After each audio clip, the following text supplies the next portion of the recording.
Coaching centre Kotananduru మీ పిల్లల బంగారు భవిష్యత్తుకు భరోసా ఇచ్చే ఏకైక సంస్థ మన ఏవిఎం కోచింగ్ సెంటర్ కోటనందూరు. అతి త్వరలో న్యూ బ్యాచ్లు TET plus DSC, EAMCET, POLYCET, APRJC, Sainik, Navodaya. AVM coaching centre Kotananduru.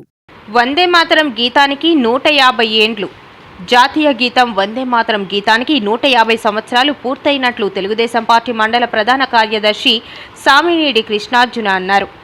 Kakinada జిల్లా కోటనందూరు మండలం కాకరపల్లి గ్రామంలో వందే మాతరం గీతం 150 సంవత్సరాల కార్యక్రమం కృష్ణార్జున అధ్యక్షతన జరిగిన కార్యక్రమానికి గ్రామ ఉప సర్పంచ్ వాసం నాగేశ్వరరావు ముఖ్య అతిథిగా విచ్చేశారు. ఈ సందర్భంగా మాట్లాడుతూ బకిం చంద్ర చటర్జీ రచించిన సంస్కృత గీతం వందే మాతరం అహింస భారత స్వాతంత్ర ఉద్యమంలో రణ నినాదంగా ఉపయోగపడిందని, స్వాతంత్ర్యం వచ్చిన తర్వాత ఈ గేయాన్ని జాతీయ గేయంగా భారత ప్రభుత్వం స్వీకరించిందని తెలియజేశారు. ఈ గీతం 1875 నవంబర్ 7న రాయబడిందని, బెంగాలీ నవల ఆనంద మఠంలో భాగంగా 1882లో మొదటిసారి ప్రచురించబడిందని ఈ సందర్భంగా తెలియజేశారు. వందే మాతరం సుజలాం సుఫలాం మలయజ శీతలాం సస్యశ్యామలాం మాతరం వందే మాతరం సుప్రజోష్ణ పులకితయామిని పుల్లకుసుమిత ద్రుమధుల శోభిని సుహాసిని సుమధుర భాషిని సుఖదం వరదం మాతరం వందే మాతరం వందే మాతరం. భారత మాతా కీ జై, భారత మాతా కీ జై, జై శ్రీరామ్, జై శ్రీరామ్. భారత మాతా కీ జై.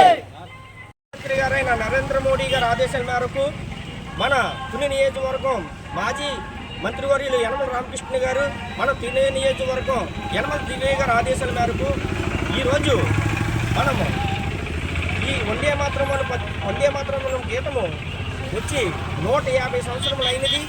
ఈ సందర్భముగా ప్రజలు, నాయకులు, వ్యాపారస్తులు, ఉద్యోగస్తులు ప్రతి ఒక్కరు కూడా ఈ యొక్క పాటని, ఈ గీతాన్ని ఆలపించాలనే ఉద్దేశం మీద ఈ యొక్క కార్యక్రమం జరిగినది.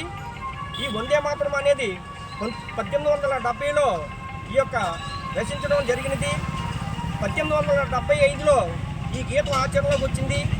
దీనిని రాసిన వారు బంకిం చంద్ర చటర్జీ గారు ఆనంద మఠం అనే గ్రంథం నుంచి తీసుకున్నారు. దీని ఆచరణలోకి 1882లో వచ్చింది.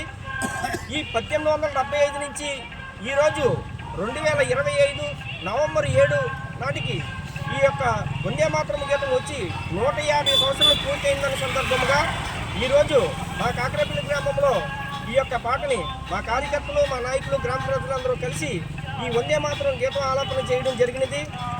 ఈ యొక్క వందే మాతరం అనేది ముఖ్య ఉద్దేశం ఏంటంటే, ప్రజలు ఈ దేశం యొక్క ఒక జాతీయ గీతము ఏ కార్యక్రమంకైనా ముందు ఆలపించాలనే ఉద్దేశం మీద వందే మాతరం అనే పాటని చేయడం జరిగింది.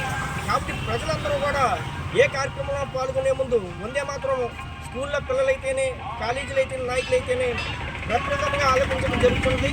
కాబట్టి ఈ గీతం యొక్క ఔన్నత్యత చాలా ఉన్నది. కాబట్టి ప్రతి ఒక్కరూ కూడా గుర్తుంచుకొని పిల్లల్లో ఉన్నత అభ్యాసాలు చదువుకునే వారందరూ కూడా ఈ యొక్క వందే మాతరం ఆలపించాలనే ముఖ్య ఉద్దేశం మీద ఈరోజు ఈ కార్యక్రమం జరిగింది.